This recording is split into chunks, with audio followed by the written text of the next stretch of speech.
अगर शिक्षा विभाग के उपलब्धियों की हम चर्चा करें तो हमें स्वाभाविक रूप से शुरुआत करनी पड़ती है शिक्षक नियोजन से। हमारे बहुत सारे साथी कह रहे थे शिक्षक में शिक्षक कमी है। हमने तो कभी कहा नहीं कि शिक्षक पूरे हो गए हैं, हमने तो कभी नहीं कहा है, हमने कभी दावा नहीं किया है। हम तो ये कह रहे हैं कि शिक्षक की नियुक्ति हम लगातार कर रहे हैं और हमको बताते हुए प्रसन्नता हो रही है कि पिछले 1 महीने के अंदर हमने 41,000 शिक्षकों की नियुक्ति की है और उन सबको मिल गया है। महोदय 2006 से ले लीजिए। महोदय याद होगा पिछले ही वर्ष जब इसी सदन में मैं बोल रहा था क्या हालात थी।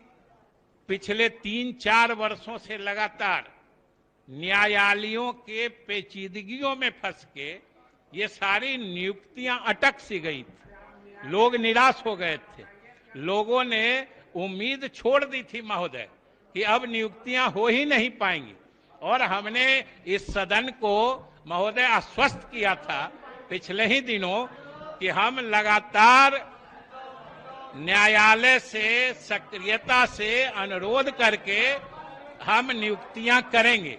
और महोदय आज हमको खुशी हो रही है कि हमने 41,000 नियुक्तियां कर ली हैं और अगले चरण में हम 50,000 और नियुक्तियां करने वाले हैं महोदय। इसलिए कोई दिक्कत नहीं।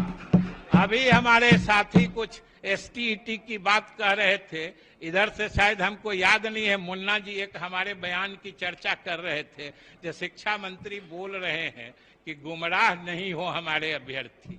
पहले तो हमको भी लग रहा था शायद हमने बेकार कहा, लेकिन जो इनकी समझ है, जिस बात की चर्चा इन्होंने की, हमको लगता है मेरा कहना जरूरी था क्योंकि गुमराह इन्हीं लोगों के द्वारा किया जाता है।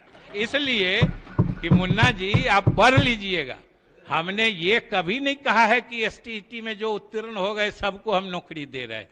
आप STET का मतलब समझ लीजिए, ये पात्रता परीक्षा है। देखिए इनको तो और बिना समझे बोलने की आदत है। महोदय ये STET परीक्षा जो है ये पात्रता परीक्षा है,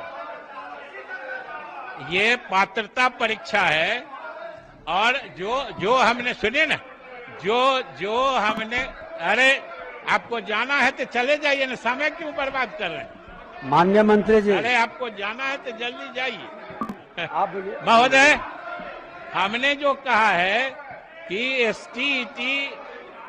STET में जो मेरिट लिस्ट है या नॉट इन मेरिट लिस्ट है, ये दोनों क्वालिफाइड हैं और जब अगली नियुक्ति होगी तो ये दोनों श्रेणी के अभ्यर्थी उसकी पात्रता रखेंगे। हमने ये कहा है कि ये दोनों श्रेणी के लोग पात्रता रखते हैं। एक चीज मैं फिर से सदन के सारे सदस्यों को भी स्पष्ट कर देना चाहता हूं कि STET या TET जो परीक्षा होती है ये पात्रता परीक्षा है, ये नियुक्ति की परीक्षा नहीं है जो उसमें पास किए और तुरंत ये निकल जाएगा महोदय। इसीलिए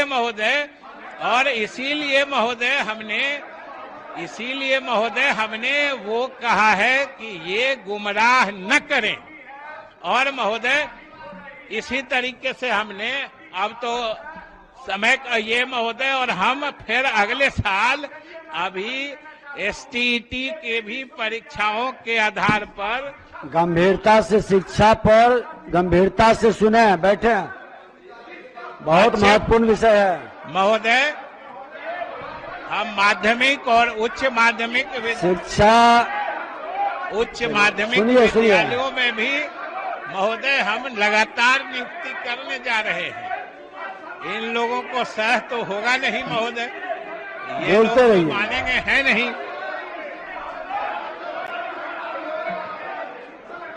शिक्षा पर बहिष्कार उचित नहीं। बैठिए।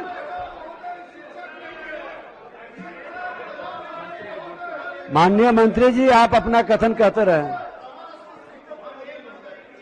आप बैठिएगा तब ना, बैठिए, बैठ जाइए, बैठ करके सुनिए। आप बैठिए। पूछिए तो बताएंगे।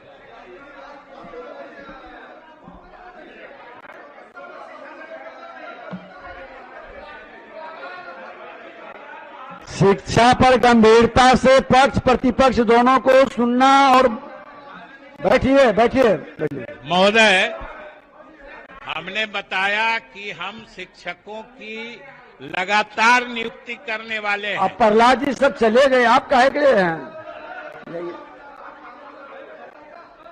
महोदय, आज हम सदन के माध्यम से बिहार के लोगों और विशेष रूप से अभ्यर्थियों को भी स्पष्ट करना चाहते हैं कि बार बार हमारे यही साथी लोग जो अभी सुन नहीं सके, निकल के चले गए, यही साथी शिक्षक अभ्यर्थियों को गुमराह करते हैं।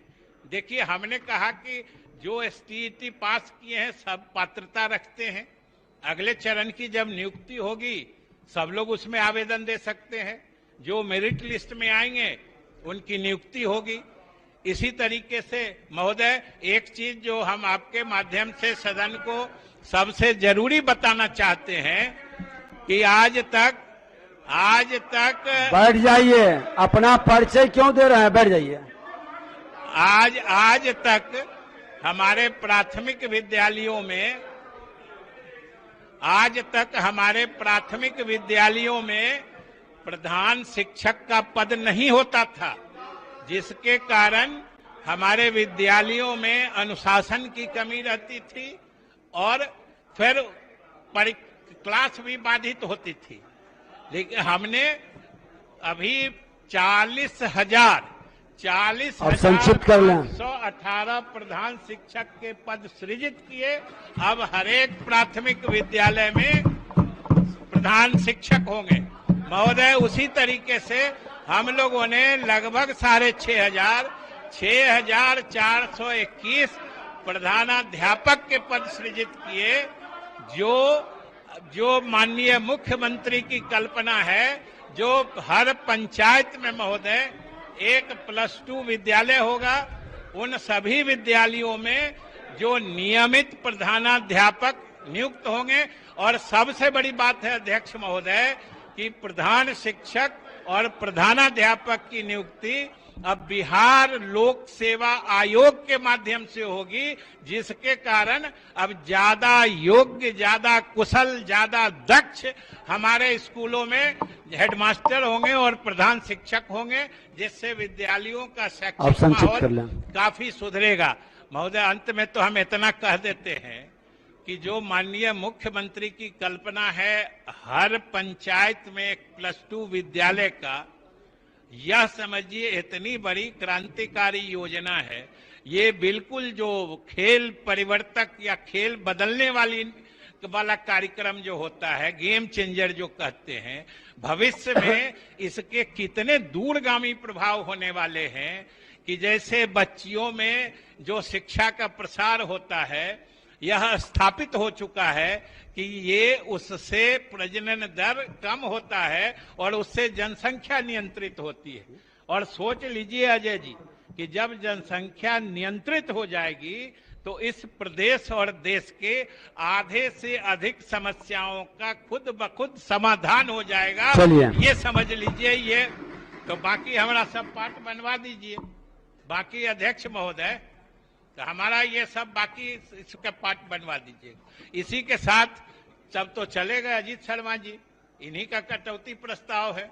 हम इनसे आग्रह करते हैं, जहां भी सुन रहे होंगे, कम से कम वापस लेने के लिए आ जाएं। क्या माननीय सदस्य श्री अजीत शर्मा अपना कटौती प्रस्ताव वापस लेना चाहते हैं? प्रश्न यह है कि शीर्षक के मुख्य शीर्षक 2202 उप मुख्य शीर्षक